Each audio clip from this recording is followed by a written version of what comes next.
पिछले 5 वीडियोस में मैंने अब तक चर्चा की है इक्वेशंस पर और ये छठा वीडियो। आज मैं इस वीडियो में चर्चा करने जा रहा हूँ लीनियर इक्वेशंस इन 2 वेरिएबल्स। अभी तक मैंने चर्चा की थी इन 1 वेरिएबल, ठीक है।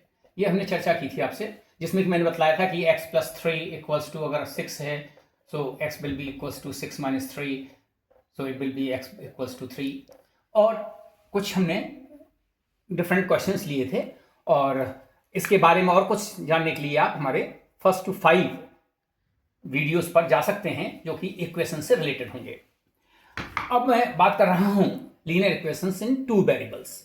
2 वेरिएबल्स मींस मैंने कहा जैसे एक्स वाई ले सकते हैं, ए बी ले सकते हैं, है ना, सी डी ले सकते हैं, एम एन ले सकते हैं, कुछ भी वेरिएबल्स का मतलब मैंने पिछली बार भी आपसे डिस्कस किया कि जहां पर हमें उनकी वैल्यूज ना मालूम हो और हम उनको on the basis of the given equation हम उसकी वैल्यू को फाइंड आउट करें।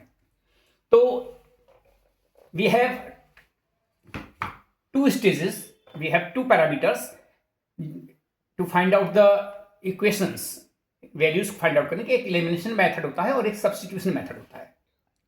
तो बेसिकली आपको पहले मैं चर्चा कर रहा हूं कि जैसे x + 3y = 8, in this equation you have given x, this be the one variable and y be the another one, यानी यहां पर 2 वेरिएबल हैं।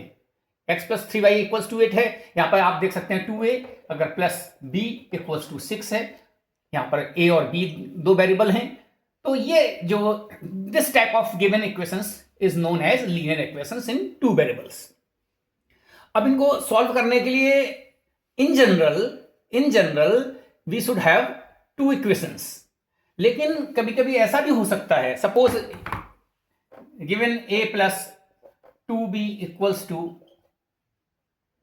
6 और यहां पर अगर आपसे कहे कि आप इन वेरिएबल्स की वैल्यू निकालिए, फाइंड आउट द वैल्यू, तो without given another equation with 2 variables it is not feasible. ये संभव ही नहीं है कि हमारे पास सेकंड इक्वेशन ना हो जिसमें कि दोनों वेरिएबल दिए हों, तभी हम इसको सॉल्व कर सकते हैं। लेकिन ऐसी स्थिति अगर आ जाए, suppose this one is given and we have to find out the value of variables, तो इनमें क्या होगा, वी हैव टू एज्यूम। इसमें हम क्या करेंगे, इफ a = 0, हमें यहां पर एज्यूम करना पड़ेगा कि a अगर 0 है तो आप देखिए यहां पर 0 + 2b, पहले आप देख लीजिए सवाल को, आप देख लीजिए फिर से। यहां पर गिवन a + 2b = 6, तो यहां पर हमने 0 पुट किया तो ये हो गया 2b = 6 और यहां पर 0 का कोई मतलब नहीं, ट्रांसफर करेंगे तो भी 6 - 0 = 6 रहेगा। सो 2b = 6 और b = क्या हो जाएगा,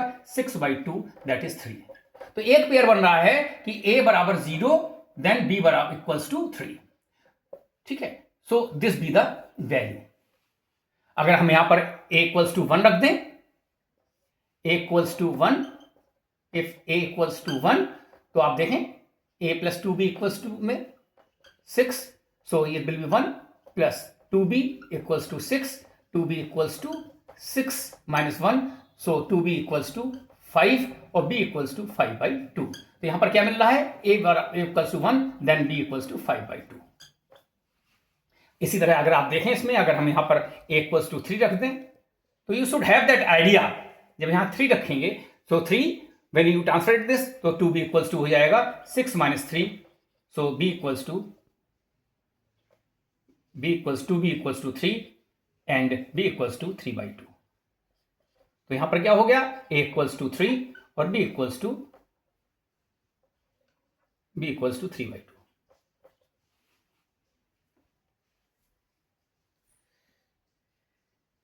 a = 3, सो 2b = ये यहां पर 3 रखेंगे तो ये ट्रांसफर होकर 6 - 3 हो जाएगा और यहां 6 - 3 = 3 और 2b = 3 देन b = 3/2। किसी भी इसको आप इक्वेशन को सेटिस्फाई करना देखें, यहाँ पर 0 रख देंगे, यहाँ 3 रख देंगे, 3 to 6 हो जाएगा, सो it will satisfy.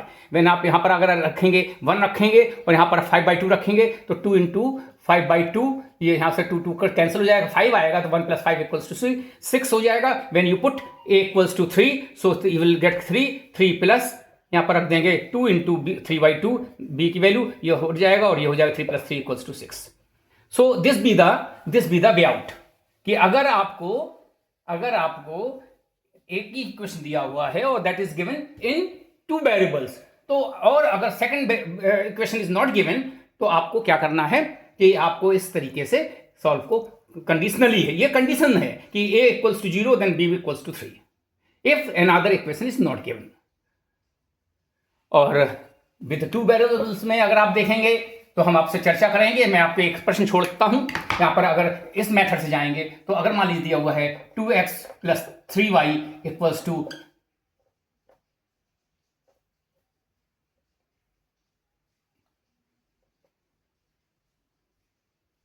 8 and x +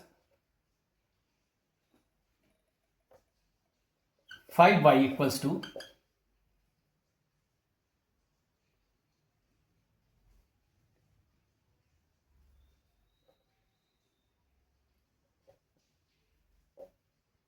11. This be the 2 equations with 2 variables. 2 equations, this be the first one and this be the second one. तो इस तरह के प्रश्न को हमें सॉल्व करना होगा। मल्टीपल टाइप्स के क्वेश्चंस होंगे, minimum 2 equations should be given और इनमें जो है इसकी वैल्यूज दी होंगी और इसको हम बात करेंगे अगले वीडियोज में। हमारा जो वीडियो नंबर 7 होगा उसमें एलिमिनेशन मेथड से हम इसको सॉल्व करने की बात करेंगे। आप हमसे जुड़े रहिए और हमारे वीडियो शेयर कीजिए, लाइक कीजिए, अपने कमेंट्स दीजिए। बहुत बहुत धन्यवाद।